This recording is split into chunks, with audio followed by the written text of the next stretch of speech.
পৃথিবীতে অদ্ভুত ও বিস্ময়কর জায়গার অভাব নেই, আর এমনই কিছু জায়গা রয়েছে যা মানুষের ধরাছোঁয়ার মধ্যেই। এমনই একটি জায়গা হলো মার্কিন যুক্তরাষ্ট্রের মানকি আইল্যান্ড। দক্ষিণ ক্যারোলিনার বিউফুট উপকূলে অবস্থিত এই দ্বীপ জুড়ে ঘুরে বেড়ায় হাজার হাজার বানর, যারা বহন করছে এক ভয়ঙ্কর রোগের জীবাণু।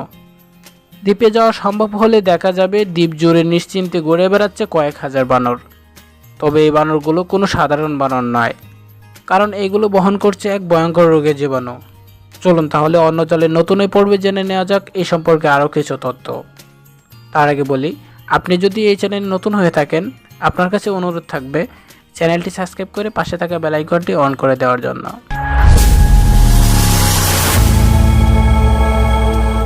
প্রায় 2000 একর জায়গা জুড়ে যুক্তরাষ্ট্রের দক্ষিণ ক্যারোলিনার বিউফুট উপকূলের কাছে অবস্থিত এই দ্বীপটির আসল নাম মর্গান আইল্যান্ড।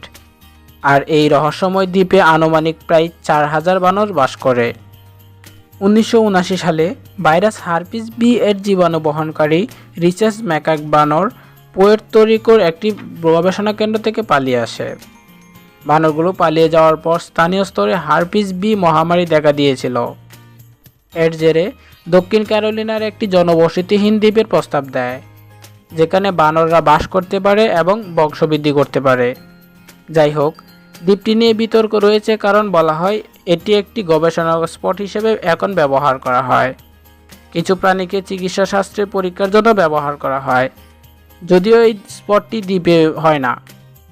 যেহেতু দ্বীপটি এখন দক্ষিণ ক্যারোলিনার ডিপার্টমেন্ট অফ ন্যাচারাল রিসোর্স এর মালিকানাধীন এবং পরিচালিত, তাই মানুষের প্রবেশ নিষেধ। তাই কোনো মানুষ সেখানে যেতে এবং ঘুরে বেড়াতে পারবে না।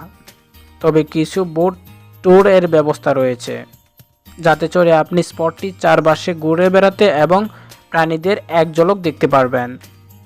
তবে নিয়ম ভঙ্গকারীদের রয়েছে সতর্কবার্তা, কারণ বানরগুলি বহন করছে বেশ কয়েকটি মরণব্যাধি রোগের জীবাণু।